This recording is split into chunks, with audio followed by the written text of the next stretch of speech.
Hi everyone! So for today's video, gagawin na natin ang trending na ice cream. So meron tayo ditong pakwan. So isang araw na to sa loob ng freezer.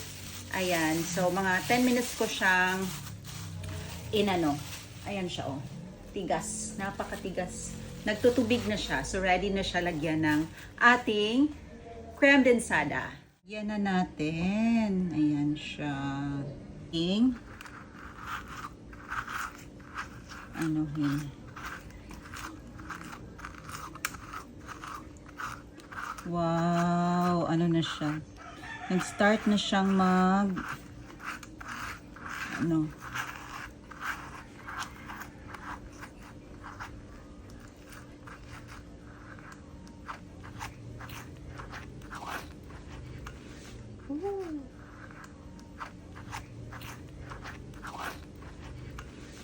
Na po ang ating ice cream. Madali lang talaga siyang matunaw. Nara oh, grabe. Madali lang siyang matunaw. Kaya nilagay ko muna siya sa loob ng freezer. Narash. Andyan. Narash. Andyan. Tikman natin kung sakto ba ang ano niya. Madali lang siya matunaw actually. Grabe. Napaka-refreshing niya.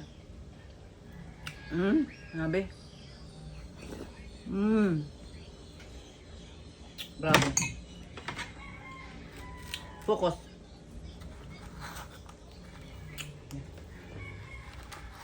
Ayan siya oh. Ayan. Pag kinuskus mo, yung frozen na frozen talaga siya. Ganyan ang consistency niya. Ayan. Ayan siya. Oh, 'di ba? Ice cream talaga siya. Ayan. Ayan siya ang consistency niya.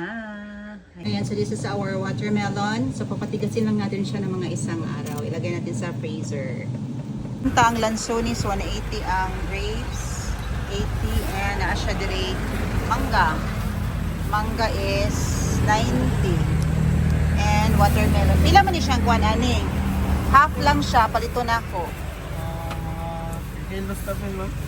sige daw timbanga daw ni siya half lang kaya ako ang himuog ka na ang katong trending nga ice cream 2 kilo gid 128 home 128 sige ka na akong isa ka ingon ani di ay pila di na siya sige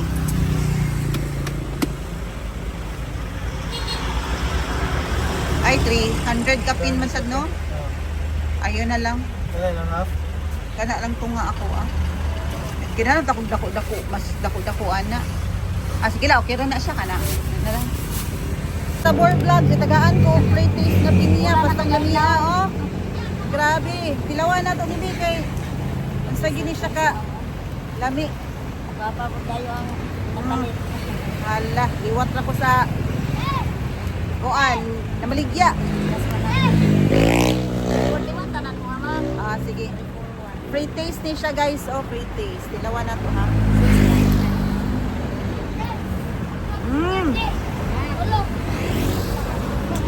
Lami ha. Tamis kayo na. Tilawin na pa. Slice yun, di ba? Lami. Ako lang slice. Ay, kaurang. Walang daron. Shout out to Liliet Nabor Vlogs. Thank you so much sa free taste ni mo nga. Inya. Dali kayo gikan sa Negros ni siya. Tulo 100 dali sa diluan. Wow. Salamat kayo. Kayo na maligya oh.